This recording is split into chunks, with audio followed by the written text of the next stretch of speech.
ፎረም 65 ወቅታዊ ጉዳዮችን ከብሔራዊ እርቅና መግባባት ጋር በማያያዝ ውይይት የሚያካሂድ የ65% መድረክ ነው።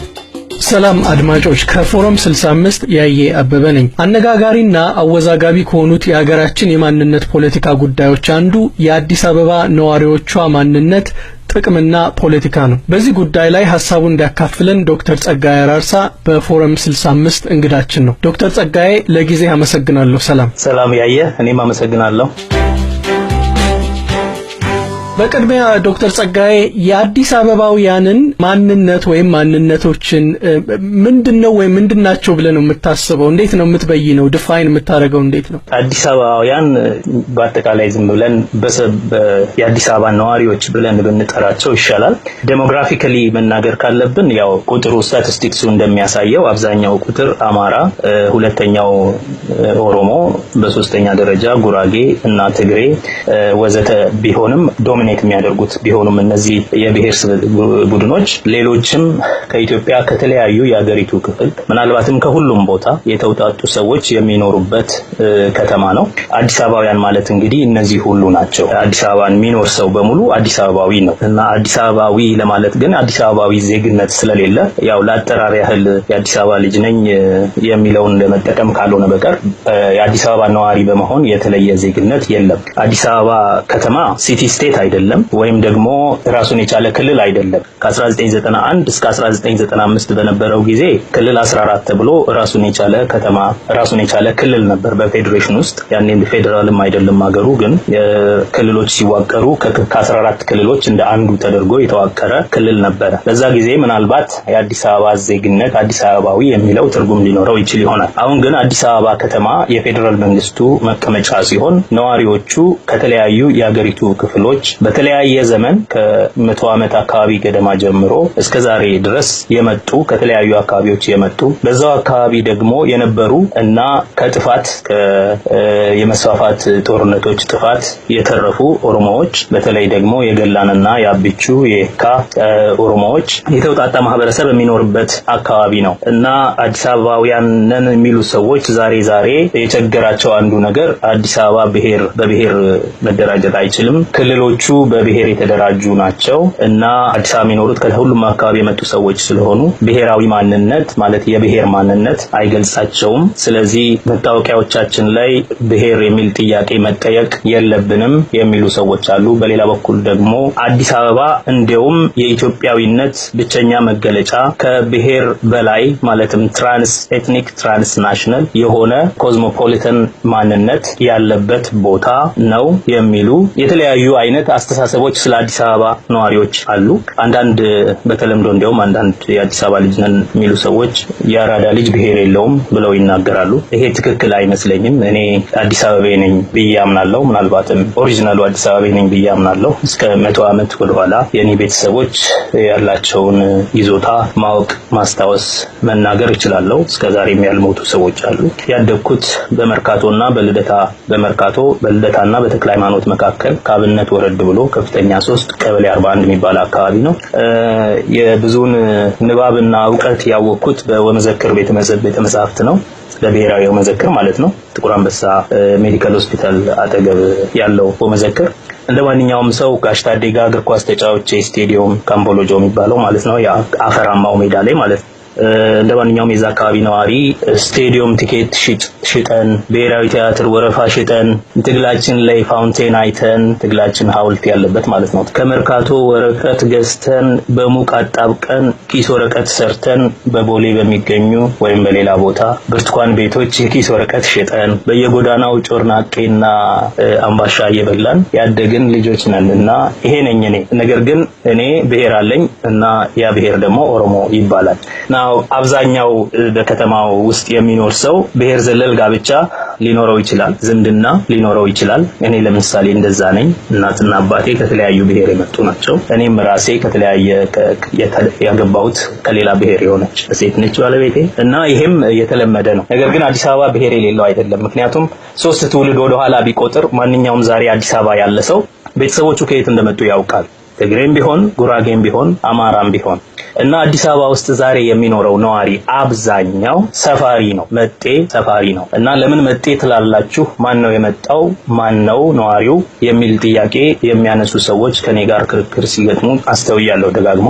እና መጤ መሆናቸው ሀቅ ነው። ነገስታት፣ መሳፍንት፣ መኳንንት፣ እነዚህ ተስፋፊ ነገስታት፣ መሳፍንት፣ መኳንንት እና የቤተ ክህነት ሰዎች በ19ኛው ክፍለ ዘመን መጨረሻ አዲስ አበባ የሚባለው ቦታ ላይ መጥተው እንደከተሙ ከተማ እንደተባለ መክተም ማለት ያው ጋሪሰን ታውን ነው እና ከነሱ ጋር የመጡ ወታደሮች ነፍጠኞች ማለት ነው። እነሱን የሚያገለግሉ ሰራተኞች ሌበረሮች ማለት ነው። የአገልግሎት የሚሰጡ የተለያዩ ተቋማት ወይም የንግድ ነጋዴዎች፣ የሙያ ስራ የሚሰሩ ሰዎች፣ ሴተኛ ዳሪዎች ሴክስ ወርከርስ ማለት ነው። ቃሉ አማርኛው ትክክል አይመስለኝም፣ ግን እነዚህ ሁሉ አንድ ላይ የከተሙበት ጋሪሰን ታውን ነው ሲጀምር። በተፈጥሮው አካባቢው ላይ ያለ ህዝብ ተሰባስቦ በስልጣኔ ተያይዞ ከዛው ኢመርጅ ያደረገ አይደለም። ከ1800 ገደማ ከ1810 አካባቢ ጀምሮ ያ አካባቢ ለብዙ የሸዋ መስፍናዊ ወረራዎች የተጋለጠ አካባቢ ነበር። በተለይ ከንጉስ ሳህለ ስላሴ እና ኃይለ መለኮት ጊዜ ጀምሮ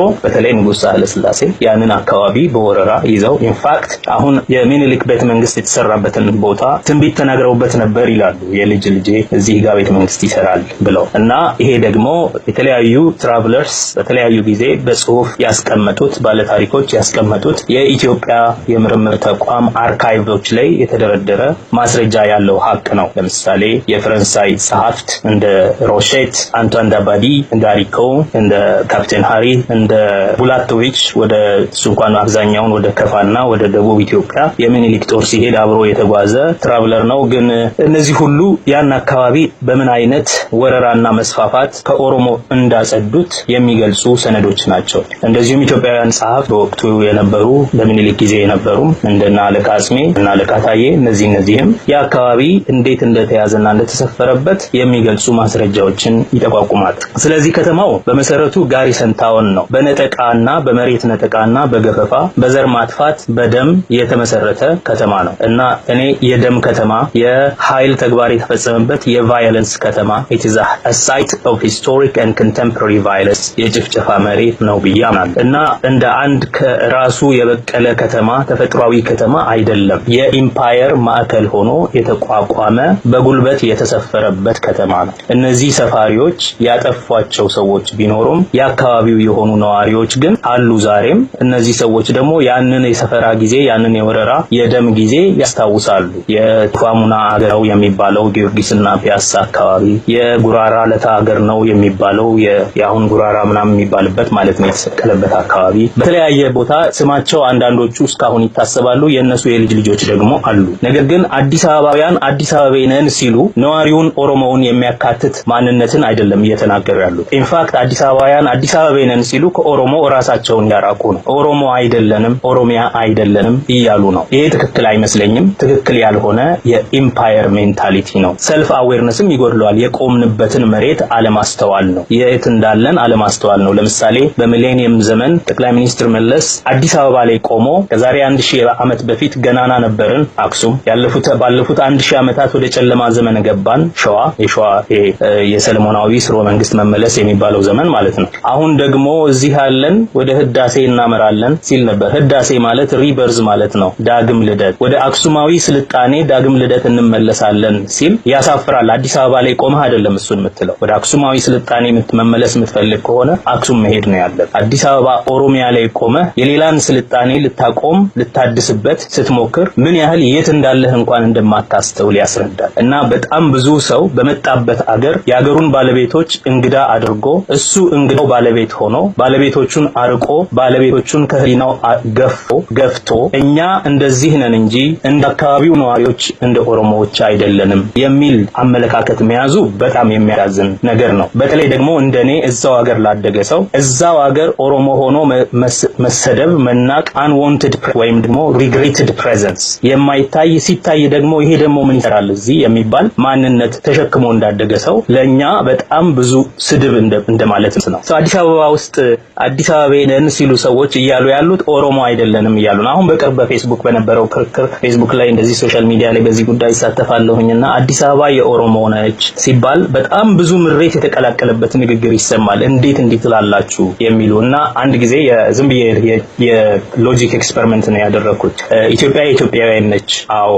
አዲስ አበባ የኢትዮጵያ ነች። አዎ። አዲስ አበባ የሁሉም ኢትዮጵያውያን ነች። አዎ። ስለዚህ አዲስ አበባ የኦሮሞም ነች። አሁን አዎ ሊሆን ሆነ መልሱ እና አዎ ከሆነ ናቹራሊ አዎ ነው የሚሆነው። ታዲያ ምንድነው ጭቅጭቁ? አዲስ አበባ የሁሉም ሰው ነች ግን የኦሮሞ አይደለችም ለማለት ካልፈለጋችሁ በቀር ይሄ ሁሉ ጭቅጭቅ ምንድነው? አዲስ አበባ የኢትዮጵያውያን ከሆነች እንዲሁም የኦሮሞ ነች ማለት ነው። እኔ ደግሞ for a stronger reason የመጀመሪያ ባለቤት ሀገር ስለሆነ የኦሮሞዎች ነች፣ ሌሎቹ እንዲያውም እንግዶች ናቸው እና ለአዲስ አበባ ለኦሮሚያም ክብር የሆኑ እንግዶች ናቸው። ዛሬ ድሮ ዕዳ ናቸው፣ ወራሪ ናቸው፣ ገዳይ ናቸው፣ ሰፋሪ ናቸው። ዛሬ ግን እንደዛ አይደሉም እና ዛሬ ደግሞ ክብሯ ናቸው እና ክብሯ የሆኑ እንግዶች ናቸው። ለምን እንደሱ አናየውም የሚል መከራከሪያ አለኝ። የሆነ ሆኖ ዛሬ ያሉት ነዋሪዎች እነማን ናቸው ከተባለ ዴሞግራፊካሊ እንዳልኩ ከሁሉም ብሔር ብሔረሰብና ሕዝብ ከሁሉም የአገሪቱ አካባቢዎች ኑሮ ገፍቶ እዛ ያመጣው ሰው ሽጦም ሰርቶም በላቡ የሚያደርሰው የመንግስትም ሰራተኛ ሆኖ ተሿሚም ሆኖ የቤተ ክህነትም ሰው ሆኖ ተማሪም ሆኖ በዛች ሲጀምር የኢምፓየር ዋና ከተማ ስለሆነ የኢምፓየር ዋና ከተማ ደግሞ ሁሉ መንገዶች ወደዛ ያመራሉ የሚባልበት ስለሆነ በዛ ምክንያት ሁሉ መንገዶች ወደዛ በማምራታቸው እግሩ ያደረሰው ሰው ሁሉ ያለበት ከተማ ነው። እነዚህ ነዋሪዎች ከሁሉም አካባቢ የመጡ ናቸው። ሁሉንም ብዙ ቋንቋ ይናገራሉ፣ ማለት የተለያየ ብዙ ቋንቋ ይናገራሉ። አብዛኛው ህዝብ አማርኛ ስለሚናገር የኢምፓየርም ሄሪቴጅ ስላለው አማርኛ ዶሚናንት ቋንቋ ነው። ነገር ግን ብቸኛ ቋንቋ አይደለም እና ዴሞግራፊካሊ እንደዚህ አይነት ህዝብ ነው። ሁለተኛ በሃይማኖት ረገድ ካየህ በቋንቋ ረገድ ጸጋዬ ገብረመድህን ድሮ ስለ መርካቶ ሲናገር ኤስፔራንቶ የሚነገርባት ነች ይላል። መርካቶን ግን መርካቶ ያው የአዲስ አበባ ሙሉ ነጸብራቅ ነች እና በስብጥር ያለበት ሀገር ነው። ትራንስ ኤትኒክ አይደለም። የባለ ብዙ ብሔሮች ባለ ብዙ ቡድኖች ሀገር ነው። በሃይማኖትን በሚመለከት ሙስሊም፣ ክርስቲያን፣ ሌሎችም እምነት ያላቸው ወይም ምንም የማያምኑም ሰዎች የሚኖሩባት ከተማ ነች። የተለየ የሃይማኖት ማንነት የለውም። የብሔር ማንነት የአንድ ወጥ የብሔር ማንነት የለውም። ነገር ግን የኢምፓየር ሄሪቴጅ ስላለው የአማራ ማንነት ገኖ ይወጣበታል እና ከተማው ይሄን ነው የሚመስለው።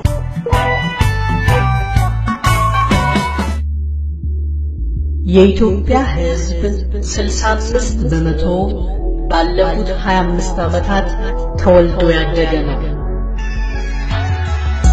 ለዚህ አዲስና ተተኪ ትውልድ አገራዊ መግባባትን ማውረስ የጎልማሳው ትውልድ ኃላፊነት ነው። ለተተኪው ትውልድ መግባባትን እናውረስ።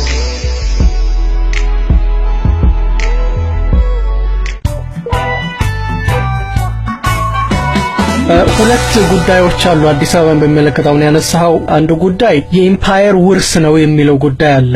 እንግዶች ናቸው፣ ወራሪዎች፣ መጤ ሰፋሪ የሚለው ሐሳብ አለ። ይሄ ሐሳብ ኦሮሞ አዲስ አበባን ሪክሌም ለማድረግ ፖለቲካዊ አጀንዳ ነው፣ የዚያ አካሄድ ነው የሚል ምልከታ ያላቸው አሉ። በሌላ መልኩ ደግሞ አዲስ አበባን እንደ ይሄ ኢትዮጵያኒስት የሆኑ ወገኖች የሚሉት አዲስ አበባን የኢትዮጵያዊነት እንደ ናሙና ነው። ምክንያቱም ቅድም ያነሳው ጉዳይ አለ የዚህ ህብረ ብሔራዊ ከተማ ነው የሚለው እና ከዚህ የተነሳ ሁለቱ ሐሳቦች እንዴት ነው ሊታረቁ የሚችሉት ብለን የምታስበው? አዎ አንድ ጥያቄ ነው በመሰረቱ። ሁለቱ የሚጣረሱ ጥያቄዎች አይደሉም። በቅን ልቦና ከታየ አዲስ አበባ የውርስ የኢምፓየር ውርስ ነች፣ ቅሪት ነች። ይሄ ምንም ፋክት ነው። ራሱ የከተማው ቅጥሮች ይሄንን ይመሰክራሉ። ቤተ መንግስቱ ያለበት ቦታ ይሄን ይመሰክራል። ዛሬም የዛሬ 100 ዓመት በወረራ የተመሸገ በነገራችን ላይ የሚኒሊክ ቤተ መንግስት ምሽግ ነው። የቤተ መንግስትነት ጸዳል እንኳን የለውም። ቤተ መንግስት የሚመስለው በኋላ በሲቪል አስተዳደር በኃይለ ሥላሴ ጊዜ የተሰራው የኢዮቤልዩ ቤተ መንግስት ነው። ቤተ መንግስቱን በማየት ብቻ ምን ያህል የወራሪ መንደር እንደሆነ ታውቃለህ። የከተማው አደረጃጀት ፊትበር፣ ባሻወሌ ችሎት፣ እነዚህም ቦታዎች ስታያቸው ምን እንደነበሩ ታውቃለህ እኮ። በቅሎ ቤት እነዚህ የግብር መሰብሰቢያ ቦታዎች ናቸው። ወረገኑ ስጋ የሚያቀርብበት ነው። ባሻወሌ ትርጉም አላቸው። እኔ አባቴ የእጄን ይዞ እያዞረ ነው የሚያሳየኝ የነበረው የከተማው ክፍሎች እና አንድም ነገር አልተቀየረም። ጣሊያን ትንሽ ፌሱን ቀይሮታል፣ በተለይ ፒያሳ አካባቢ ማለት ነው። ከዛ ውጪ ከተማው በወረራ የተያዘ ከተማ ስለመሆኑ የተከተመበት ቦታ ስለመሆኑ ጋሪሰን ታውን ስለመሆኑ ምንም አጨቃጫቂ የታሪክም የአሁንም የፖለቲካ እንትን የለው። ነገር ግን ያንን የሚያነሱት ሰዎች አዲስ አበባን ለኦሮሚያ ሪክሌም ለማድረግ ነው የሚለው አነጋገር ታዲያ ምን ችግር አለው? ሪክሌም ቢያደርግ በጉልበት የተወሰደ ከተማ ሪክሌም ይደረጋል፣ ምንም ችግር የለው። ነገር ግን ሪክሌም ደግሞ አይደለም እያደረገ ያለው ከተማው ነው። ሲጀመር ሲድ አላደረገም። ሲድ አላደረገ ከተማው ነው። እና ከተማው በሆነ ቦታ ላይ የኢትዮጵያዊነት ናሙና ቢሆን ያ ከተማ መልካም ነው። ነገር ግን የኢምፓየር ውርስና ቅርስ ስለሆነ የኢትዮጵያዊነት ናሙና ሳይሆን የሀበሻ አቢሲኒያዊነት ናሙና ነው ሆኖ የቀረው። ኢትዮጵያ የብሔር ጥያቄን ለመመለስ ሞክራ ሴንተሩን ፔሪፌሪውን ሴንተር ለማድረግ በምትሞክር ጊዜ አዲስ አበባ ግን የአቢሲኒያነት ናሙና ሆኖ ነው የቀረው። ለምንድነው ይሄን የምንለው? ይሄ ምንም ሩቅ መሄድ አያስፈልግም። የአዲስ አበባ ቴሌቪዥን የበዓል ፕሮግራምን ማየት፣ የኢትዮጵያ ቴሌቪዥን የበዓል ፕሮግራምን ማየት፣ የአማራ ክልል የበዓል ፕሮግራምን ማየት በአንድ ጊዜ ያለ ጥርጥር በአንድ ጊዜ አንድ አይነት ሙዚቃ፣ አንድ አይነት የባህል ዘፈን ትሰማል። ምን ማለት ነው? ያ አዲስ አበባ ማለት የኢትዮጵያዊነት ናሙና ሳትሆን ከሆነችማ የታለ ያኛው ባህል አዲስ አበባ ላይ ስንት ሐውልት ነው ያለ? ስንት በኦሮሞ ወይም በሲዳማ ስም የሚጠሩ መንገዶች ነው ያሉ? ለመሆኑ አዲስ አበባ ከተማ ሲመጣ ሰው ኦሮሚያ እንደመጣ እንኳን ተወውና ሌሎቹን ብሔር ብሔረሰቦች እነ ሙርሲ፣ እነ ኤርቦሬ፣ እነ መሌ፣ እነ ቦዲ፣ እነዚህን ተዋቸው፣ ሩቅ ያሉትን እነ አፋር፣ እነ ሶማሊ፣ እነዚህን እንተዋቸው። ኦሮሚያ እዛው አጠገቡ ያለውን ማለት ነው። አዲስ አበባ ከተማ የመጣ ሰው ኦሮሚያ እንደመጣ የሚገልጽለት ምን ምልክት አለ? ይሄ የኢትዮጵያዊነት ናሙና አይደለም፣ የሀበሻ ኢምፒሪያል ሄሪቴጅ ናሙና ነው። ኢንፋክት ዘመኑ ተቀይሮ አዲስ አበባ ከኢምፓየር ወደ ፌዴሬሽን መጀመሪያ ወደ ሶሻሊስት ሪፐብሊክ ከዛ ወደ ፌዴሬሽን ተቀይሮም እንኳን አለመቀየሩን በየቀኑ የሚያውጅ ያንን የለውጥ ሂደት ሳቦታጅ የሚያደርግ ብቸኛ ጋሪሰን ታውን ነው አዲስ አበባ እና የኢትዮጵያዊነት ናሙና አይደለም። ነገር ግን የኦሮሚያም ሆኖ የኢትዮጵያዊነት ናሙና መሆን ይችላል። እውነተኛ የኢትዮጵያውያን ሁሉ ነጸብራቅ የሆነ ከተማ መሆን ይገባዋል፣ ይችላል። ሆኖ ግን አያውቅም። አሁንም የሥራ ቋንቋው አማርኛ ነው፣ ባህሉ ሀበሻ ነው። ይሄን ለማየት የአዲስ አበባ ቤተ መጻሕፍቱን መዘክሩን ሁሉን ነገር ማየት ይቻላል። የኤግዚቢሽን ማዕከሉ ስንት የኦሮምኛ ቲያትር ቤት አለ፣ ስንት ኮንሰርት ቤት አለ፣ ስንት አዲስ አበባ ከተማ በኦሮምኛ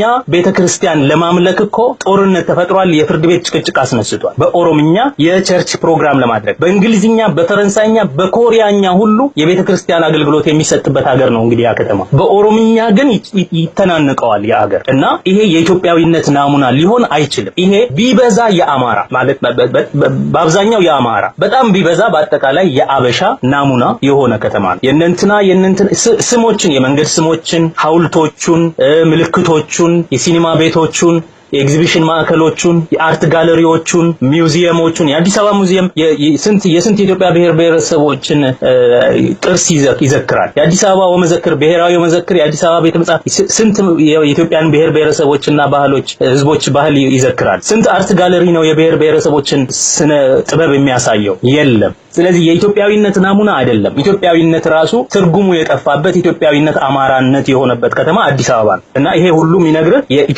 የኢትዮጵያውያን ዋና ከተማ ሳይሆን የኢትዮጵያዊነት ናሙና መታያ ቦታ ሳይሆን አክቹአሊ የኢምፒሪያል አቢሲኒያን ማንነት መገለጫና የሱ ፕሪዘርቭ ማድረጊያ ቦታ ሆኖ ነው የሚታየው። ስለዚህ እነዚህ የኦሮሚያ የማድረግና የኢትዮጵያዊነት ናሙና የማድረጉ ነገር የሚጣረስ አይደለም። ነገር ግን አዲስ አበባን የኢትዮጵያዊነት ናሙና ነው በሚል ሽፋን የአማራነት ብቻ መካነ ቦታ ካደረከው ያ ሊሆን አይችልም። ለምሳሌ አሁን በቤተክርስቲያኖችን ጉዳይ ስታነሳ በእንግሊዘኛ አለ፣ በሌሎች በኮሪያኛ በእንደዚህ አለ።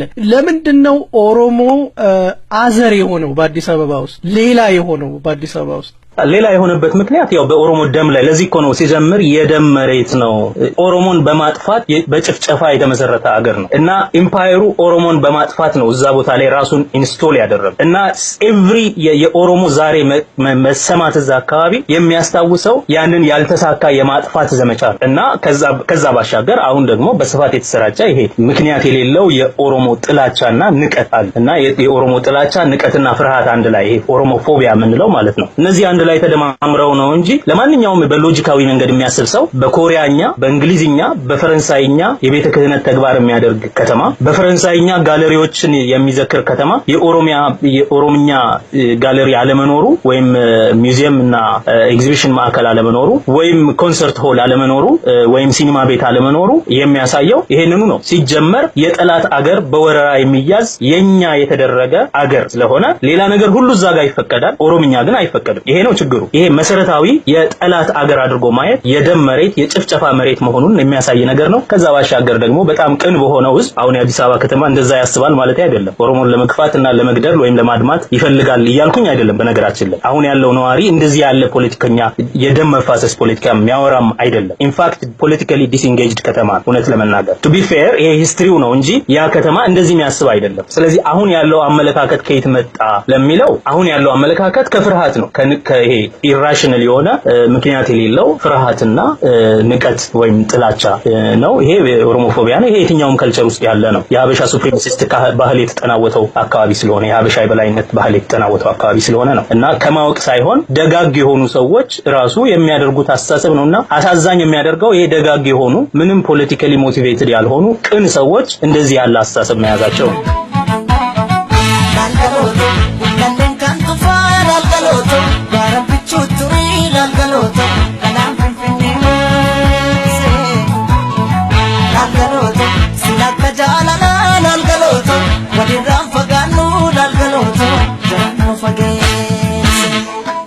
ትርክቱ እንዴት መቀየር ይችላል ይሄ ትርክት አለ ናሬቲቭ አለ ያልከኝ ነው ከተረዳው ከመጀመሪያው አንስቶ ከተማው ከተመሰረተበት ጊዜ አንስቶ እስካሁን ድረስ ኦሮሞን አንደርማይን የማድረግ ኦሮሞን ማርጂናላይዝ የማድረጉ ትርክት እስካሁን ድረስ ቀጥሏል በቢያንስ አሁን በግለሰቦች ደረጃ በነዋሪው ደረጃ በውስጡ ባይኖርም ሲስተም ውስጥ አካሄድ ውስጥ ይሄ ነገር አለ ነው ከተረዳው ልክ ነኝ ልክ ነው አዎ ናሬቲቭ እንዴት መቀየር ይችላል አሁን እንደውም በናሬቲቭ ደረጃ ራሱ አሁን እኮ እንደማስቀምጠው እንዲ በመረረ መንገድ በግልጽ አይቀመጥም ናሬቲቭ አሁን እኮ መሰረት የሌለው ናሬቲቭ ነው ያለው እኛ ሁላችንም ኢትዮጵያውያን ነን ያራዳ ልጅ ብሄር የለውም እዚህ ሁሉም ሰርቶ ተጋብቶ የሚኖርበት ሀገር ነው እንደዚህ ያለ ነገር አታውራ ነው አሁን ያለው ትርክ እኛ ግሎባል ሲቲዘንስ ነን የሚሉም ሰምቻለሁ እዛ አካባቢ ስለመጡ ብቻ ማለት እኛ ኮዝሞፖሊታን ነን እንደዚህ ነን የሚሉ ሰዎች ያጋጥመኛልና እውነቱን ለመናገር አሁን ያለው ትርክት ይሄ ነው እንጂ ይሄን ፕሪሞደርን የሆነውን ኦሮሞ ነጥቀን መሬቱን ጨፍጭፈን አስገብረን ገስተን የሚል አይደለም በዛ መንገድ አይደለም ውስጡ ግን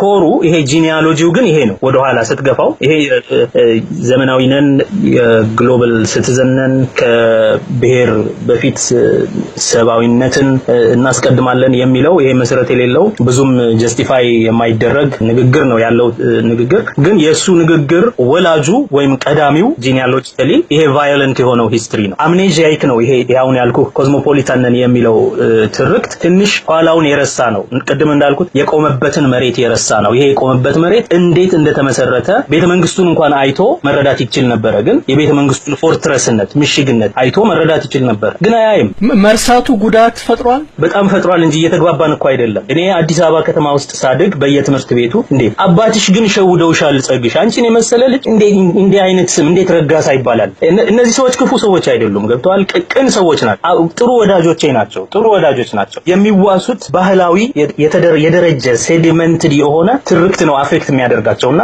አመለካከታቸው ላይ ስትሮንግ ሆልድ ያለው እንጂ እነሱ ክፋት ኖሯቸው ወይም ያንን የኢምፓየር መጎምጀት ኖሯቸው አይደለም በቃ የሆነው ሆኗል እዚህ ነን ይላሉ ለምንድን ነው ያንን የሚረሱት ከራሳቸው ኑሮ ጋር ሲያዩ ሃይራርኪም አያዩም ምክንያቱም አማራውም ኦሮሞውም ጉራጌውም ትግሬውም ከሌላ ቦታ የመጣውም ባታውም አብሯቸው ይኖራል በተሳካለት ደግሞ አቅምና ሀብት ካለው ወላጆቹ ብርቱ ከሆኑ እንዲሁም ፕሪቪሌጅድ የሆነ ትምህርት ቤት ይገናኛል ይሄ ሰው ይዋደዳል ይጋባል በሙያ አብሮ ይሰራል ይውላል እና በቃ ሌላ ነገር አይገባውም ምን እንደዚህ ያለ አይደል እናንተን ገዝቼ ያስገብሬ ምናምን የሚለው ቆይቶ ነው የሚመጣው አንዳንድ ሲበሻሸቁ ነው አንተ አባት እኮ ያንተ አያት እኮ የኔ አያት እኮ ያንተን አያቶች ያስገብር ነበር ምናምን ይባባላል በውስጥ ማለት ነው ቆይቶ ሲቀራረብ እስከዛ ድረስ ይሄ ነገር የለውም ይሄ በጣም ንጹህ ነው ስለዚህ ያንን ትርክት ወደ ኋላ ሄዶ የነንትና መተው ይሄንን አስገበሩ እዚህ ጋር ይሄንን ገደሉ ይሄን ጨፈጨፉ የሚለው ነገር እሱ ሊያውቀውም አይፈልግም ማንኛውም ባህል ደግሞ ከራሱ ቫዮለንት ታሪክ ከራሱ ኃይል የተቀላቀለበት አስጨናቂ ታሪክ መሸሽ ይፈልጋል እና መራቅ ስለሚፈልግ ከዛ ታሪክ ራሳቸውን አውጥተው ይሄ ምን ሳኒታይዝድ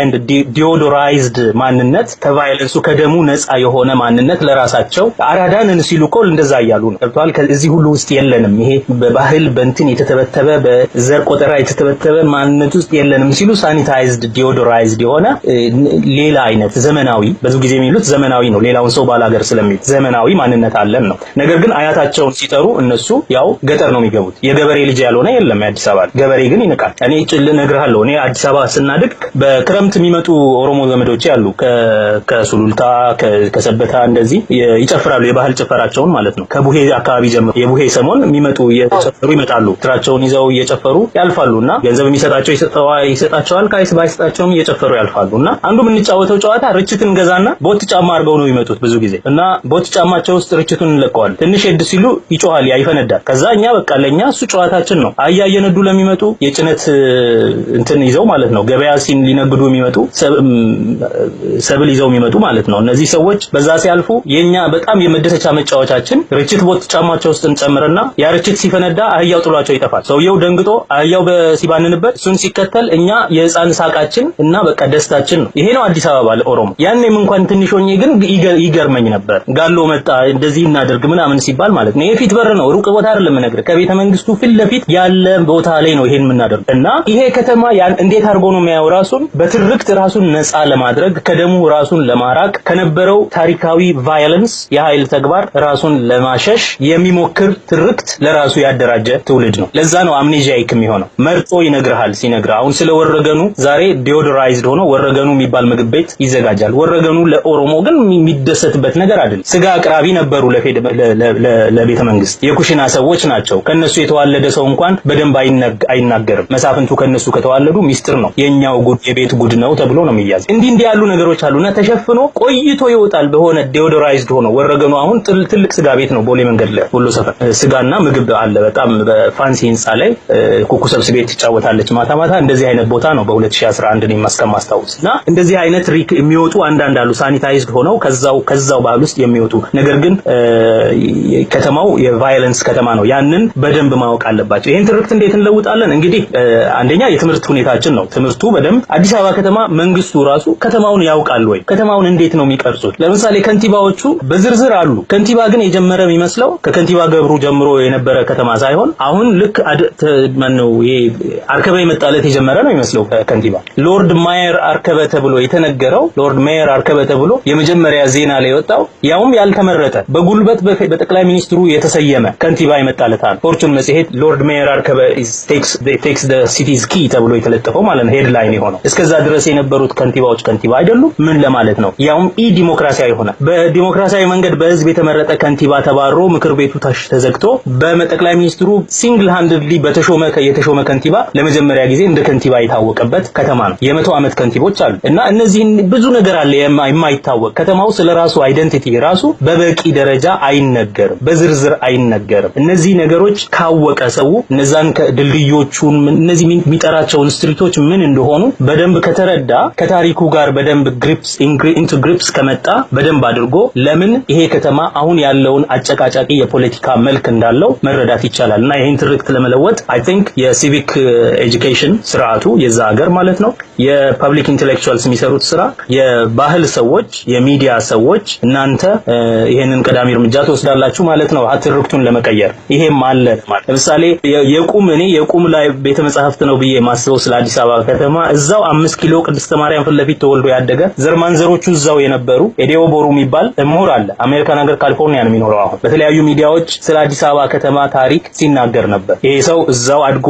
በአገልግሎ ተምሮ ሰርቶ እስር ቤት በደርግ ጊዜ ቆይቶ ከዛ በኋላ ውጭ ሀገር ወጥቶ የሚኖር ነው። ማአት ሰነድ ይዞ ነው የሚዞረው እያንዳንዱን ዛሬ ምክንያቱም የአካባቢ የአባቶቹ የወላጆቹ መኖሪያ አካባቢ ስለነበረ ያንን አካባቢ በደንብ አጥንቶ ይዞ ሰነዶች ሁሉ አሉ። እና እንደዚህ አይነት ሰዎችን ወደ ሚዲያ አፕ ፍሮንት በማምጣት ፋክት ቼክ በማድረግ እነሱ የሚሰጡንን ኢንሳይት ተጠቅመን ፋክት ቼክ በማድረግ በመመርመር ትርክቱን መቀየር ያስፈልጋል። ትርክቱ ካልተቀየረ የቆመበትን የማያቅ ትውልድ እንደዚሁ የቆመበትን ህዝብ እየረገመና እየሰደበ እየናቀ ይቀጥላል ማለት ነው። ያ ንቀት ደግሞ እንዳልከው የኦሮሚያን ምንድነው አዲስ አበባ በኦሮሞ ሪክሌም ለማድረግ ሪክሌም የሚደረግ ነገር ያለ አይመስለኝም። ሪክሌም የሚደረግ ከሆነም ምን ክፋት አለው ታዲያ? ነገር ግን ሪክሌም አድርጎ እውነትም ማን ሁላችንም እንደምንፈልገው ኢትዮጵያዊ ናሙና ኢትዮጵያዊነት ተምሳሌት የሆነች ከተማ ማድረግ ይቻላል። አዲስ አበባን ማድረግ ይቻላል። አስፈላጊ ከሆነ ሌላ የፌደራል ዋና ከተማ አድርጎ ፈጥሮም እዛ ውስጥ የኢትዮጵያን ሁሉ ማንነት የሚገልጽ ናሙና ማድረግ ይቻላል። አዲስ አበባ ግን እስካሁን ያለው ራሱ መሆን ይችላል። አንዱ የበላይነት ሳይኖር ማድረግ የሚቻል የሚቀል ከተማ ነው። የኦሮሞም ሆኖ ያንን ማድረግ ይቻላል ብዬ አምናለሁ።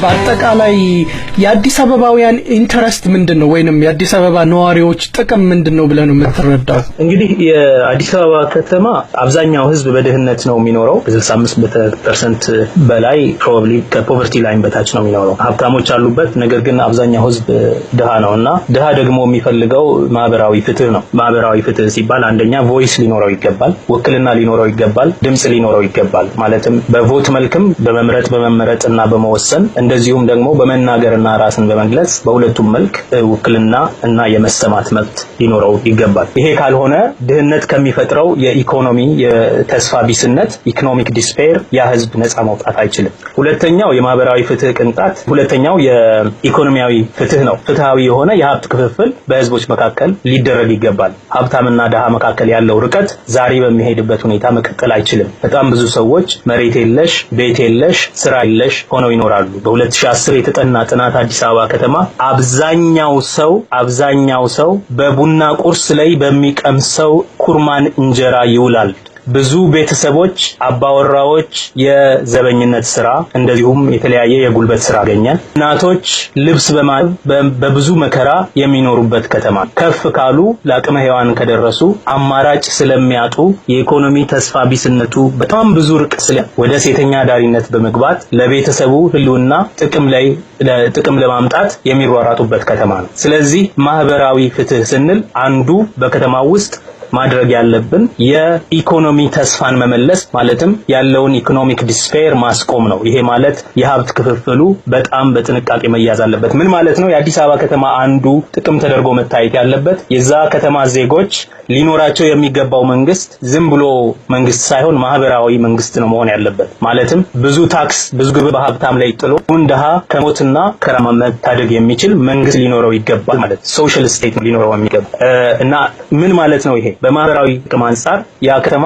የመማር የጤና አገልግሎት የትምህርት የጤና አገልግሎት የመሰረተ ልማት አገልግሎት የደህንነት ማለትም የወንጀል የሴክሹዋል ሃራስመንት የተለያየ አይነት ሃራስመንት ችግሮች ያሉበት ከተማ ነው። በየቀኑ ነው የሚታየው ይሄ እና እንደዚህ አይነት ነገሮችን ችግሮች የሚፈቱበት ከተማ መሆን አለበት። በሶስተኛ ደረጃ የሬኮግኒሽን አለ። በማህበራዊ ፍትህ ውስጥ ከሚጠቀሱ ነገሮች አንዱ አዲስ አበባ ከተማ አሁን ዝም ብሎ ከተማ ሆኗል። ስም ፊት የሌለው አርበን ቦታ ሆኗልና ነገር ግን ሰዎቹ ፊት አላቸው፣ ባህል አላቸው፣ ማንነት አላቸው። በተለይ እንደ ኦሮሞ ያለ ህዝብ እዛ ከተማ ውስጥ ባለቤት ሆኖ የጠፋ ህዝብ አለ እና ባህላዊ ማንነቱ መረሳት የለበትም። ሬኮግኒሽን ያስፈልገዋል። ይሄ ሬኮግኒሽን ደግሞ የባህልና የብሔር የቋንቋ የምናምን ብቻም አይደለም፣ ራሱ መንፈሳዊ የሆነ ክብካቤ ያስፈልገዋል። ማለትም በመንፈስ የሚታነጽ ትውልድ እንዲኖር እዛ ከተማ ውስጥ የተለያዩ የመንፈሳዊና የኢንተሌክቹዋል ተቋማት ሊደራጁለት የሚገባ ከተማ ነው እና እነዚህ ሶስት ነገሮች መሰረታዊ ሆነው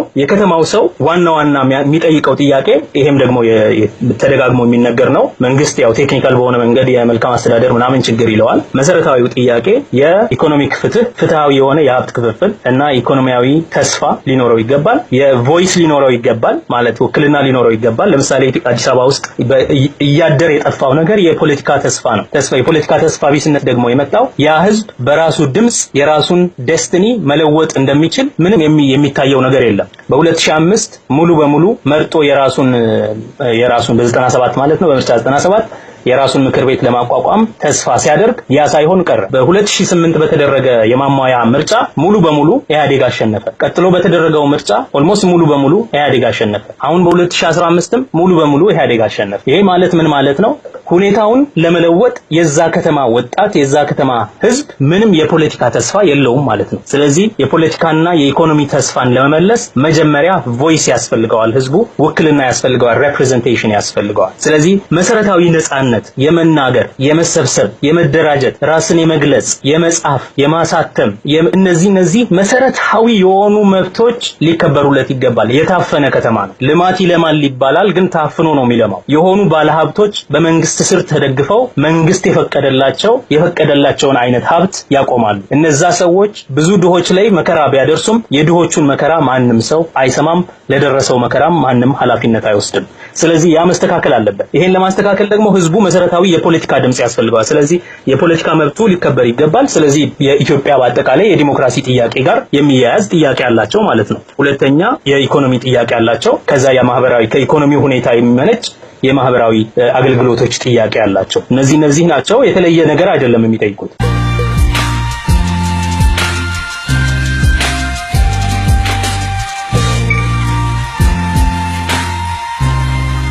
ለአዲስ አበባ ነዋሪ የሚመጥነው የፖለቲካ አደረጃጀት ምንድነው? በተለይ በቅርብ ጊዜ አቶ ኤርሚያስ ለገሰ አንድ የጻፈው መጽሐፍ ነበር የመለስ ትሩፋቶች በሚልና መጽሐፉ ላይ አቶ መለስን ጠቅሶ የጻፈውን ነገር ላንብብልህ።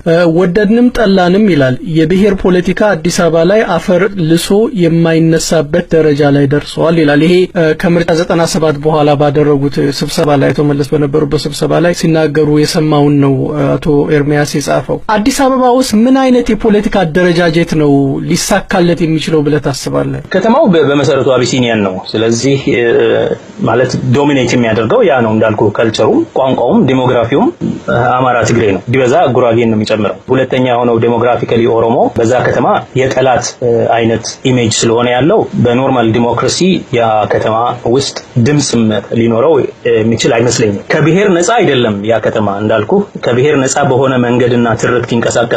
ግን ቅድም እንዳልኩ ያ በጣም የአቢሲኒያን ሱፕሪማሲስት የሆነ ባህል እና ፖለቲካ ያለበት ከተማ ነው። ነገር ግን ምን አይነት አደረጃጀት ያስፈልገዋል የሚለው ዲሞክራሲያዊ አደረጃጀት ነው የሚያስፈልገው። ምንም ሌላ ነገር አይጠይቅም። ያ ከተማ ለከተማው የሚመጥን ፖለቲካዊ አደረጃጀት ማለት አንደኛ ከተማው ራሱን የቻለ ወጥ የሆነ ማንነት አለው ብለን ማሰብን ይጠይቃል። ግን ማንነት የለውም እንበልና ዝም ብሎ ነዋሪ ነው የነዋሪዎች ስብስብ ነው እንኳን ብንል መጀመሪያ ያው ድንበሩን ማስተካከል ያስፈልጋል። ኤግዛክትሊ ከተማው የት ጋር እንደሚያቆም እና ኦሮሚያ የት ጋር እንደሚጀምር በግልጽ የተቀመጠ ነገር የለም። አንዱ ከኦሮሚያ ጋር የሚያጋጫቸውም ይሄ ነው። አሁን በማስተር ፕላኑ ጥያቄም ተያይዞ የተነሳው ነገር ይሄ ነው። ስለዚህ የብሔራዊ ማንነት ወይም የባህል ማንነት ያለው ከተማ አይመስለኝም። አንድ ወጥ ይኖረዋል ከተባለ ያው ቅድም ካልኩ ኢምፕሊሲት የሆነ የአማራ ማንነቱ በቀር ማለት ነው። አንድ ወጥ ማንነት የለውም። ያንን አንድ ወጥ ማንነት ባይኖረው ሊሆን የሚችለው የማንነት የሌለው በሃይማኖትም በብሔርም የማይገለጽ የነዋሪዎች ስብስብ ነው ከተባለ ነዋሪው ድንበሩ ተካሎለት ያ ነዋሪ ራሱን መግለጽ መቻል አለበት። ራሱን ከገለጸ ለራሱ የሚመጥነውን መንግስት ማቆም ይችላል። ለምሳሌ በዛ ከተማ መጀመሪያ የዛ ከተማ ነዋሪ የሚፈልገው ነገር አገልግሎት ነው። አገልግሎት ሲባል ማህበራዊ አገልግሎት፣ ትምህርት፣ ጤና፣ ቤተ እምነት፣ የስነ ጽሁፍ፣ የስነ ጥበብ ተቋማት ወዘተ እንደማንኛውም ከተማ አገልግሎት ይፈልጋል። በአጠቃላይ ትልቅ ከተማ ስለሆነ በጣም ኢንፎርማሊ ወደ 6 ሚሊዮን ህዝብ የሚጠጋ ይኖርበታል ተብሎ ይታሰባል። የመንግስት ስታቲስቲክስ ያው ብዙ ሱን ቀናንሶ ወደ 3 ሚሊዮን ድረስ ሊያደርሰው ይችላል። ያም ቢሆን ቀላል ከተማ አይደለም እና ያ ከተማ መጀመሪያ የሚያስፈልገው አገልግሎት ነው። ስለዚህ የሚያስፈልገው ነገር የጤና፣ የትምህርት፣ የቤት፣ የትራንስፖርት እንደዚህ የመሳሰሉ የላይሰንሲንግ ተቋማት እነዚህ በጣም ያስፈልጉታል። ለዚህ ደግሞ ራሱን መግለጽ መጀመሪያ አለበት። ለዚህ ደግሞ እነዚህን ሰርቪስስ ለማቀላጠፍ የታክስ ገንዘብ ሬቬኒው ያስፈልጋል። ለዛ ደግሞ የታክስ ስርዓቱ በደንብ መታየት አለበት። የህዝቡ ታክሱን ደግሞ መወሰን የሚችለው ህዝቡ ራሱ ነው እንጂ መንግስት ከላይ ሊወስንለት አይችልም። እነመለስ ዜናዊ የብሔር አደረጃጀት በአዲስ አበባ ፍርድ ይበልጧል ሲሉ መጀመሪያውኑስ መች ፈቀዱለትና? አዲስ አበባ ከተማ እኮ ከነህልውናው በግልጽ የሚያውቁት እኮ ከተማ አይደለም። ዋሻ እኮ ነው የሚሉት እነመለስ። እኛ ገጠርን ማዕከል ያደረገ ልማት እያልን ገጠር ስንል ተቃዋሚዎች አዲስ አበባ ዋሻ ውስጥ መሽገው ጉዳረጉን ነው ያሉት በ2005 ከምርጫው በኋላ ማለት ነው። ኦኬ እና እንደ አገልግሎቱንም ለመስጠት ለማሻሻል ለዚህም አልተጉም እነሱ። ግን ከተማ ውስጥ ያለ ኢኮኖሚ ስላለ ከተማ ውስጥ የሚደረግ የንግድ ልውውጥ ስላለ ከዛ ንግድ ልውውጥ የሚገኘውን ገቢ ደግሞ እሱን ያው ኤክስትራክቲቭ ስቴት ነው ይሄ እንጂ ሰርቪስ ጊቪንግ ስቴት አይደለም። አዲስ አበባን በተመለከተ ሌሎችንም ከተሞች በተመለከተ ኢህአዴግና አዲስ አበባ ከተሞች ያላቸው ግንኙነት የኤክስትራክሽን ግንኙነት ነው። ሁሌ የኮንትሮልና የኤክስትራክሽን ግንኙነት ነው። እስከ 2005 ድረስ የኤክስትራክሽን ነው። ከ2005 በኋላ ደግሞ የቁጥጥር ነው። ይሄው ነው የኤርሚያስ ለገሰ መጽሐፍ ስታነብ አዲስ አበባ መስተዳድር ውስጥ ይሰሩ ሰዎች የነበሩ ሰዎች የሚናገሩትን ነገር ስትሰማ የምታየው የኤክስትራክሽን የሀብትን የመመዝበር እና የቁጥጥር ፖለቲካ የተቃዋሚዎች ዋሻ ነው ብለው ባመኑ መጠን ደግሞ የቁጥጥር በተለይ የተቃዋሚ ዋሻ ነው ብለው ደግሞ የሚያዩት ለምንድነው ያ ተቃዋሚ ከለር አለው ለነሱ አማራ ነው ስለዚህ ይሄንን አማራ መቆጣጠር ስለሚፈልጉ ብቻ ነው የሚያዩት ኢህአዴግና ከተሞች እንደዚህ ናቸው ስርዓት ያለው የከተማ አስተዳደር ስርዓት ለመዘርጋት ሞክረው አያውቁም ከተማ ግን የራሱ ህይወት አለው የራሱ irrespective of ማን ነው ሰፋሪው የሚለው እንዳለ ሆኖ ማለት ነው ያ ምንም ይሁን ምን ያ ህዝብ አገልግሎት ይፈልጋል መጀመሪያ ማለት ይሄ ገበያን ጨምሮ ማለት ነው ሞሎቹ እነዚህ ሁሉ አገልግሎት ይፈልጋል ሰርቪስ ያስፈልጋል ያንን ለማድረግ ግን ሰርቪስ ደግሞ ዋጋ አለው ዋጋውን በታክስ ነው የምትሸፍነው ስለ ታክስ ለመናገር ደግሞ ድምጽ ያስፈልጋል ራስህን ማስተዳደር ራስህን መግለጽ አለብህ ስለዚህ አዲስ አበባ ህዝብ መጀመሪያ የሚያስፈልገው ነገር ነፃነት ነው በቃ ታፍኖ በቁጥጥር ስር ያለ አገር ነው በፍጹም መናገር የማይችል ክፍለ ሀገር እኮ በጣም ሲመራቸው ዛሬ ሰልፍ ይወጣሉ አዲስ አበባ መውጣት አይችሉም ሰዎች በጣም ነው የሚገርመው አዲስ አበባ መውጣት አይቻልም ነፃ መሆን የሚገባው የተሻለ ለዓለም አቀፍ ሚዲያ ለሁሉ ነገር ያለበት ከተማ የበለጠ የታፈነው ከተማ ነው እና መጀመሪያ ለራሱ የሚመጥነውን መንግስት ለማቆም የራሱ ፖለቲካዊ አደረጃጀት ለመወሰን ነፃ መሆን አለበት ራሱ ነፃ ከሆነ በነፃ ከተደራጀ በነፃ ከተነጋገረ በነፃ ከጻፈ በነፃ ካተመ በነፃ ከተሰባሰበ ምን እንደሚፈልግ ሐሳቡን አንጥሮ አውጥቶ ምን አይነት አደረጃጀት እንደሚያዋጣው ለህዝብ በሚታይ መንገድ አውጥቶ ከዛ በኋላ የመንግስቱን አይነት ይወስናል ነው ማለት it matter አሁን በፌዴሬሽን ውስጥ የራሱን ራስ ገዝ ከተማ ማለት ነው ያስተዳደር ነፃነት ባለው ከተማ ውስጥ ራሱ እኮ ነው ማለት እና በብሔር የተደራጀ መጥቶ ሊወዳደር ይችላል ሌላውም ሊወዳደር ይችላል ችግር የለውም ከተማው ግን ነፃ ከሆነ የሚፈልገውን አይነት የሚመጥነውን አይነት አደረጃጀት ይወስናል ራሱ ዴሞክራሲያዊ በሆነ አደረጃጀት ውስጥ አንድ የኦሮሞ ፓርቲ አዲስ አበባ ውስጥ ማሸነፍ ይችላል ብለህ ታምናለህ ዴሞክራሲያዊ ቢሆን በከተማ ውስጥ እንደማንኛውም ህዝቡ የሚወደውን ነገር የፖሊሲ ኢሹ ይዞ መመረጥ ይችላል አዎ የፖሊሲ ኢሹ ህዝቡ አሁን ያልኩህን አይነት ሰርቪስ የህዝቡን ጥቅም የሚያስከብር አጀንዳ ይዞ የኦሮሞ አጀንዳ ይዞ አይደለም ኦሮሞ ስፔሲፊክ አጀንዳ ሳይሆን የሁሉንም ህዝብ ጥቅም የሚያስከብር አጀንዳ ይዞ ማንኛውም ኦሮሞም ሊያሸንፍ ይችላል ነገር ግን መመለስ ያለበት የኦሮሞ ጥያቄ አለዛ ይሄ መሬት የደም መሬት ነው ይሄ የቆምንበት መሬት የባለቤት አለው የሚለውን ደግሞ አንደርስታንድ ማድረግ ያስፈልጋል ይሄ በአንድ ፓርቲ የኦሮሞ የምናምን ብቻ ሳይሆን እዛ ሀገር ላይ ያሉ የሁሉም መልቲ ፓርቲዛን የሆነ አቋም ነው ያ መስተካከል ያለበት ህጋዊ መደላድል መፍጠር ያስፈልጋል ለከተማው ምክንያቱም ቅድም እንዳልኩ ኢምፓየር ውርስ ስለሆነ ከተማው ተደላደለ ህጋዊ መሰረት ያለው ከተማ አይደለምና ትዝታና ትውስታ የለውም የቆመበት መሬት የሚናገረውን ትርክት አይሰማም መሬቱ ምን እንደሚነግረው አይሰማም ራሱ የሚነግረውን ብቻ ነው የሚሰማው የሚያፍን የሚጸቁን የግፍ ከተማ መሆኑን አይሰማም ያንን ታሪካዊ ነገር አንደርስታንድ አድርጎ ለዛ ታሪካዊ ችግር መፍትሄ በአንድ ወገን መልሶ አስተዳደሩን ግን ዲሞክራሲያዊ በሆነ መንገድ ማስተዳደር ያስፈልጋል በተለይ በአዲስ አበባን መስፋፋት በሚመለከት ሰዎች ለከተማዋ ጠቃሚ ነው ከተማዋ ታድጋለች ለምንድን ነው እድገትን ሰዎች የሚቃወሙት የሚሉ አሉ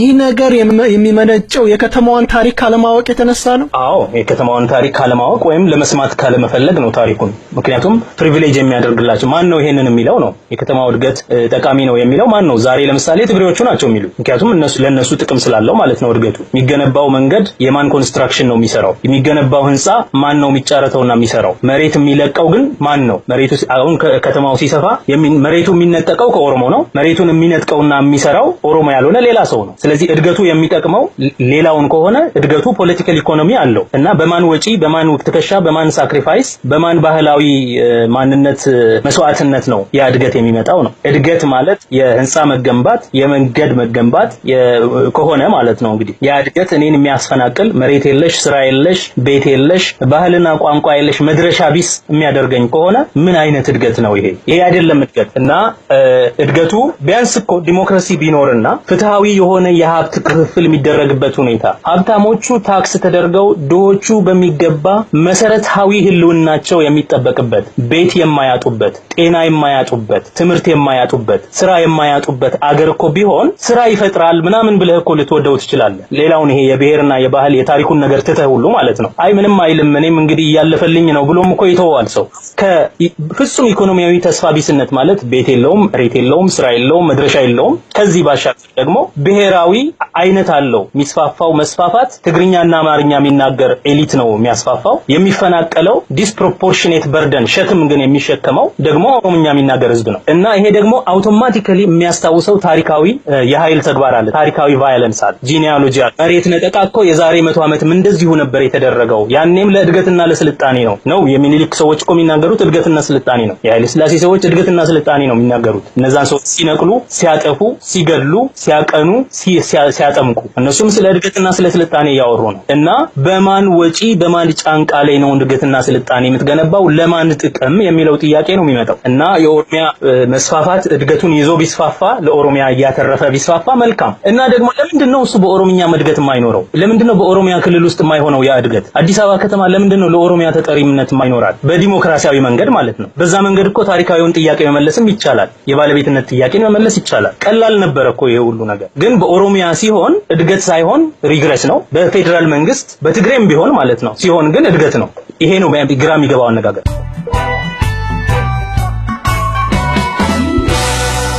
በመጨረሻ ማለት የምትፈልገው ነገር ካለ? እኔ በመሰረቱ የምለው ነገር ያው አዲስ አበባ ከተማ ነዋሪዎች አሉት። ነዋሪዎቹ ከተለያዩ የኢትዮጵያ ክፍል የመጡ ናቸው። እነዚህ ነዋሪዎች መሰረታዊ የዜጎች መብትና ጥቅሞች አሏቸው። ኢህአዴግ እስካሁን ሲያደርግ እንደነበረው መብትና ጥቅም ያላቸው ዜጎች እንዳሉ አድርጎ አይደለም ከተሞቹን የሚያያቸው። ከተሞቹ በብሔር መንገድ ስለማይደራጁ በከተማ የሚኖረውን ህዝብ በሙሉ አብዛኛው ደግሞ በታሪክ አጋጣሚ የኢምፓየር ውስጥ በመሆኑ አማርኛ ስለሚናገር የአማራ የነፍጠኛ መመሸጊያ ምሽግ አድርጎ ስለሚያያቸው እነዚህን እንደ ዜጎች ሳይሆን እንደ የበዳይ ታሪክ ባላደራዎች አድርጎ ምንም ግልጽ የሆነ ፖሊሲ ለነሱ ግልጽ የሆነ የአገልግሎት ፖሊሲ ኖሮት አያውቅም። ሲኖረውም ደግሞ የመሰረተ ልማት ፖሊሲ የተለያዩ የልማት ፖሊሲዎች ያሉት ሀገር ነው ያ። ሲኖረውም የከተሞች ልማት ፖሊሲ ፕሮግራም ነድፎ ተቋማት አቋቁሞ ሲንቀሳቀስ ከላይ ወደ ታች የህዝቡን ጥቅምና ፍላጎት የህዝቡን መብት እንደ ዜጋ የሚያስከብር ሳይሆን መንግስት የሚፈልገውን ነገር የሚጭንበት መንግስት ባየው መንገድ ብቻ መንግስት ላሰባቸው ሰዎች ጥቅም የሚያስገኝ እድገት የሚጭንበት ከተማ ሆኖ ቆይቷል። ኢህአዴግና ከተማው ያላቸው ግንኙነት የምዝበራና ሲያልፍም የቁጥጥር ግንኙነት ብቻ ሆኖ የአገልግሎት ግንኙነት አይደለም። ይሄ ደግሞ የመነጨው በመሰረቱ የዛ አገር የፖለቲካ ስርዓት ኢ-ዲሞክራሲያዊ ስለሆነ ነው። ዲሞክራሲያዊ ስላልሆነ አይደለም፣ ኢ-ዲሞክራሲያዊ ስለሆነ ነው። ኢ-ዲሞክራሲያዊ የሆነው የአገዛዝ ስርዓት መጀመሪያ ከዛ ቦታ ተነቀለ። ይሄን ደግሞ ማድረግ የሚችለው የማው ህዝብ ራሱ ብቻ ነው። ከተነቀለ ይሄ ህዝብ እንደ ዜጋ የራሱ ህልውና መብት እና ፍላጎት ያለው ህዝብ ነው። ምንም አይነት ቋንቋ ይናገር፣ ምንም አይነት ምልክት የበለጠ ይገልጸኛል ይበል፣ ምንም አይነት ነገር ነኝ ይበል፣ ነገር ግን የራሱ ፍላጎት ጥቅምና መብት ያለው ህዝብ ነው። ስለዚህ እንደዛው ሊወሰድ ይገባዋል። ሰብጀክቲቪቲው ሊከበር ይገባል ከነግርድፉ ማለት ነው። እንዳልኩ የተለያዩ የትርክት መዛባቶች የትውስታና የትዝታ ማለትም ሜሞሪዝ አንድ ሪሜምበረንስስ ልዩነቶች መዛነፎች ሊኖሩት ይችላል። ነገር ግን ራሱን ገልጾ ተሰባስቦ ተደራጅቶ እንደ ማህበረሰብ እንደ ኮሚኒቲ የአዲስ አበባ ህዝብ እንደ ነዋሪ እንጂ እንደ ኮሚኒቲ ማህበረሰብ ሆኖ አያውቅም። ትናንሽ የየሰፈር ማህበረሰቦች አሉ። ለምሳሌ እኔ ያደኩበት አካባቢ ፈረንሳይ አካባቢ የራሱ ኮሚኒቲ የሚመስሉ አደረጃጀቶች አሉ፣ በእድር በወዘተ የሚገለጽ ማለት ነው። እንደ አዲስ አበባ ህዝብ ግን አንድ ማህበረሰብ አይደለም፣ አንድ ነዋሪ ነው። በቃ የከተማ ነዋሪ ነው። ያ የከተማ ነዋሪ ራሱን ከገለጸ ለራሱ የሚመጥን የፖለቲካ አደረጃጀት ሊያደርግ ይችላል። በምን ይቃኛል? ከተማ ውስጥ የሚኖር ህዝብ ባለው የማቴሪያል ኮንዲሽን የሚኖርበት ሁኔታ ይቃኛል። በጣም እርጀንት የሆነው የከተማው ህዝብ ጥያቄ ለምሳሌ የቤት፣ የስራ፣ የመኖሪያ ቦታ ማለት ነው እና ጓጓዣ፣ እነዚህ የእድሎችና የአገልግሎቶች ጥያቄ አለው። ይሄ በራሱ የፖለቲካ አደረጃጀቱን ሊቃኝለት ይችላል፣ ድምጽ ቢኖረው ህዝቡ ማለት ነው ራሱ የሚፈልገውን ነገር ለማድረግ እና ዴሞክራሲያዊ ራስን የመግለጽ እድል ከኖረው እና እንደ አንድ ሰብጀክቲቪቲ ራሱን እንደ ማህበረሰብ ከወለደ በኋላ ራሱን አልፈጠረም። እስካሁን ድሮ በጉልበት በወረራ ተቋቋመ። ከዛ በኋላ የቁጥጥር ካምፕ ሆኖ ነው የኖረው። ከላይ ነው የሚጠበቃ የሚያውቅለት አለ። ራሱን አስተዳድሮ አያውቅም፣ ነፃ ሆኖ አያውቅም። አንድ ጊዜ የራሱን መሪዎች ራሱ ቢመርጥ በ97 ሊያስተዳድሩት አልታደሉ እና የራሱን ስብዕና ለመግለጽ እንኳን አልቻለም። ምንድነው ያለው ሰብጀክቲቪቲ የአዲስ አበባ ህዝብ? አንዱ እኮ ትሮማ አሁን ያለው ጭቅጭቅ እኔ አራዳ ልጅ ነኝ ብሔር የለኝም ምናምን የሚለው እኮ ስሜት ከትሮማ የመነጨ ነው። ራሱን ለመግለጽ እድል ኖሮት አያውቅም። በውስጡ ያሉ ሰዎችም አይ እንዲህም ነን ደሞ እንዲሉ ባለ ብዙ ጥለት የሆነ አገር እንደሆነ ብዙ ሌየርስ ያሉት አገር እንደሆነም ለመታየትም አልቻለም። ስለዚህ አሁን ባለው በተጫነበት ሁኔታ ውስጥ ቴሌቪዥኑን ስትከፍት አማርኛ ይናገራል። ዘፈኑ አማርኛ ነው። ሁሉ ነገሩ በአማርኛ ይደረጋል። ባህሉ በአማርኛ ነው። ስለዚህ ያው የፕሪቪሌጅድ የሆነ የአቢሲኒያን ባህል ያለበት ከተማ ነው ብለህ ታስባለህ። ሁሉም ለመናገር እንዲችሉ ከተማው ነጻ ቢወጣ ለራሱ የሚመጥነው አደረጃጀት ይኖረዋል። የራሱ አደረጃጀት ደግሞ የራሱን ታክስ ይወስናል። በታክሱ መሰረት የራሱን አገልግሎት ይወስናል ማለት ነው። በገቢው መጠን ወጪውን ይሸፍናል። ከዛ ከጎረቤት ህዝቦች ጋር በኦሮሚያም ካሉ ከሌሎቹም ጋር ያለውን ግንኙነት እሱ ለራሱ በሚጠቅም መንገድ ከሌሎቹ ጋር ሚውቹዋሊ በሚጠቅመው መንገድ ያው ከተማ በራሱ አስተዳደር በራሱ ከንቲባ በኩል እያሳየ ከሌሎች ጋር ለሌሎቹም እንደ የጋራ ስፔስ ለከተማው ደግሞ ከሌሎቹ ክልሎች የሚያገኘውንም ጥቅም እየተጠቀመ ማለት ነው። እንደዛ አድርጎ መኖር የሚችል ከተማ ይመስለኛል። እና ለዛ ከተማ እኔ የምመኘው አንደኛ የቆመበትን ምድር ምንነት መረዳት፣ መሬቱ አፈሩ የሚነግራቸውን ትዝታና ትውስታ፣ ያ መሬት የሚናገረውን ትርክት መስማት የሚችል የማን ቦታ ላይ እንዳለ በበጎነት ሌሎች በነበሩበት በጠፉበት ምድር ላይ እንዳለ የሚረዳ ህዝብ፣ እርስ በርሱ ደግሞ ከሩቅ ለሩቅ ተጠራርቶ መጥቶ የሚተዋወቅ የኢትዮጵያ ልጆች አገር መሆኑን የሚያውቅበት እና ባለብዙ ጥለት ባህል ያለው ከተማ መሆኑን የሚያውቅበት እናም በተቻለ መጠን እንደሚመኘው የኢትዮጵያዊነት እውነተኛ ኢትዮጵያዊነት ናሙና ወይም ተምሳሌት ሊሆን የሚችል ከተማ እንዲሆን እመኛለሁ። ይሄ ከተማ እንደዚህ ከሆነ በኋላ ያንን ታሪካዊ የባለቤትነት ጥያቄውን ለመመለስ አልቲሜት የሆነ አካውንታቢሊቲ ለኦሮሚያ ወይም ደግሞ ጆይንትሊ ለኦሮሚያና ለፌደራል መንግስቱ ቢኖረው ይሄው ከተማ በዚህ መንገድ አሁን ዛሬ የኦሮሚያ ልዩ ጥቅም ተብሎ በህገ መንግስት የተደነገገውን በዲሞክራሲያዊ መንገድ መወሰን ይችላል። አሁን ከተማው ህዝብ